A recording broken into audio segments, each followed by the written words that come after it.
धन किसी के लिए मोह है तो किसी के लिए मान, किसी के लिए भाग्य है तो किसी के लिए कर्मों की इच्छा है। देखा जाए तो ये धन कहीं ना कहीं मनुष्य के लिए अत्यंत आवश्यक भी, पर इसलिए मनुष्य जो है अपना समस्त जीवन व्यतीत करता है इस धन को अर्जित करने। अनेक मनुष्य ऐसे भी होते हैं जिनका समस्त जीवन इसी धन में बीत जाता है। हर एक मनुष्य प्रयास करता है कि वो धनी बने, अधिक से अधिक धन अर्जित कर सके, संपन्न बना रहे। और ऐसा क्यों ना? क्योंकि यही एक वस्तु है जो आदान प्रदान व्यवहार में काम आती है। प्रयास हर मनुष्य करता है, धन अर्जित हर मनुष्य नहीं कर पाता। कारण ये कि मनुष्य सोचता है मेरे पास कुछ धन आ जाए तो मैं कुछ करके दिखाऊं। धन सोचता है कि ये मनुष्य कुछ कर दिखाए तो मैं उसके पास आऊं, इसलिए करके दिखाए। ऐसे श्रेष्ठ कर्म कीजिए कि धन स्वयं आपके पीछे भागने लगे।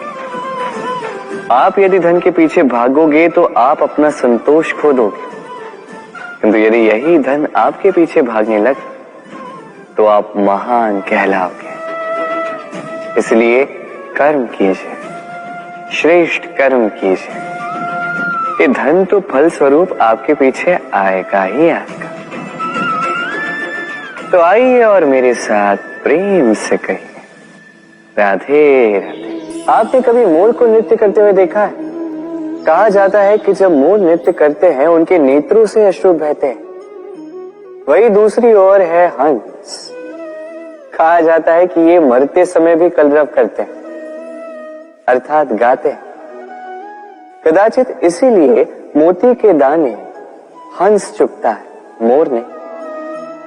इसका एक ही सार है, जीवन में आप जो भी कार्य करें, बड़ा हो चाहे छोटा, प्रसन्नता के साथ करें। मन में कड़वाहट रख के नहीं, मन को दुखी करके नहीं। यदि इस संदर्भ में आपको कोई उदाहरण दूं तो किसी चित्रकार को देखिए।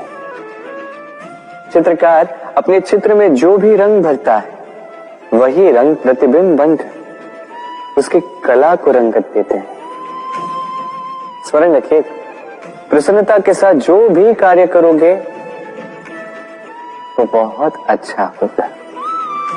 आइए मेरे साथ प्रेम से कहिए राधे राधे। संसार में कई बार ऐसा होता है, हम बड़ी समस्या में होते हैं, विपदा में होते हैं, और वो लोग जो हमारे समीप होते हैं, हमारे अपने होते हैं, वो हमारा त्याग कर चले जाते हैं।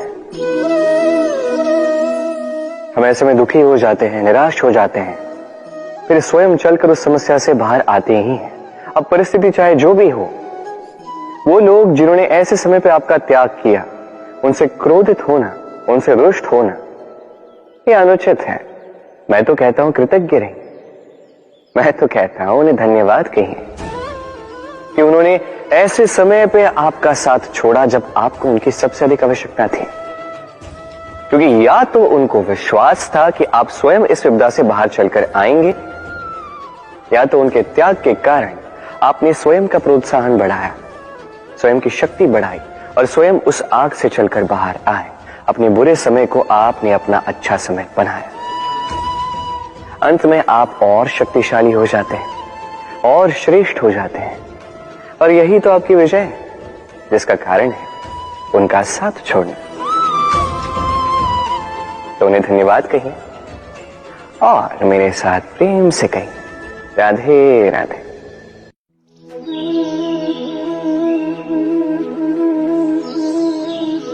जल राशि से सदैव मुझे प्रेम रहा है, फिर चाहे वो मथुरा की यमुना नदी हो, चाहे वो द्वारका का समुद्र। समुद्र किनारे चलते चलते जब वो कोमल लहरें आके पांव को छू जाती हैं, हाँ, थकान ही हर लेती, हम में एक ऊर्जा भर देती, मन को उल्लासित कर देती। क्या उन लहरों के विषय में आपने कभी सोचा है?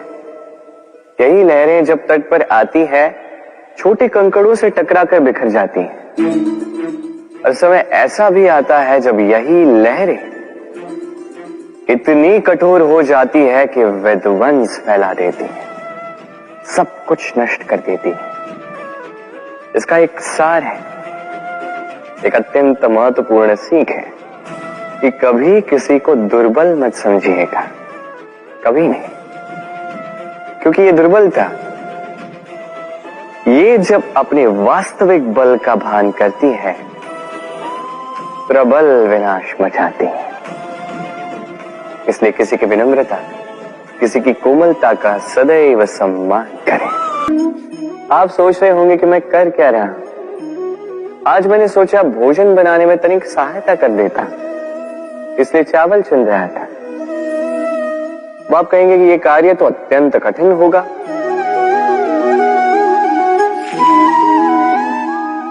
नहीं, सहस्त्र श्रेष्ठ दानों में से 2 कंकड़ निकालना केवल अभ्यास है।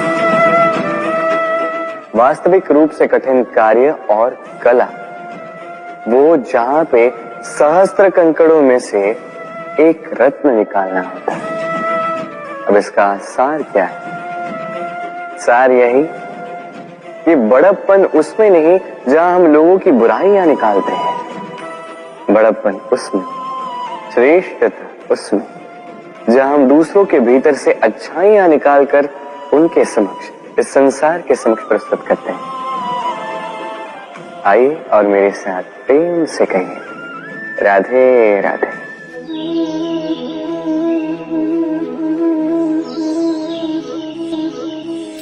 संसार में ऐसा कोई पर्वत नहीं जो इतना ऊंचा हो कि मनुष्य उसके शिखर तक पहुंच न पाए, उसे लांघ न सके। इस संसार में ऐसा कोई सागर नहीं जो इतना गहरा हो कि मनुष्य उसके तले को छूकर पुनः लौट कर आ न सके। एक छोटी सी बूंद पर्वत के शिखर पर पिघल कर बहने लगती है और देखते ही देखते वो महानदी गंगा में परिवर्तित हो जाती है।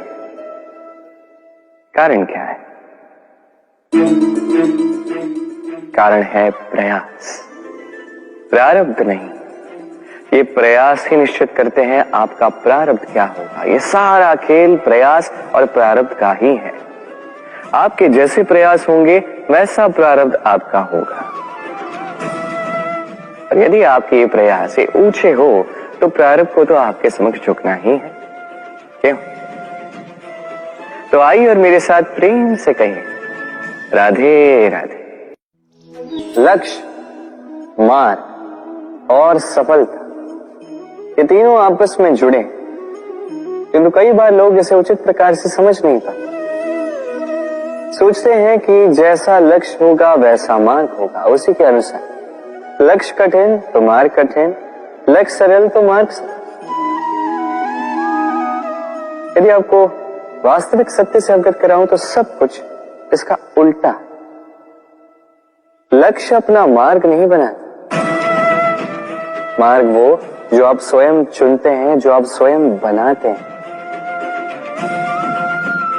उसी के अनुसार आपको आपका लक्ष्य प्राप्त होता है।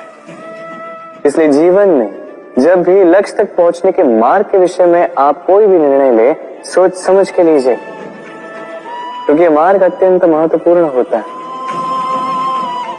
मार्ग यदि शुभ हो तो लक्ष्य स्वतः शुभ हो जाता है। तो आइए मेरे साथ प्रेम से कहिए, राधे राधे।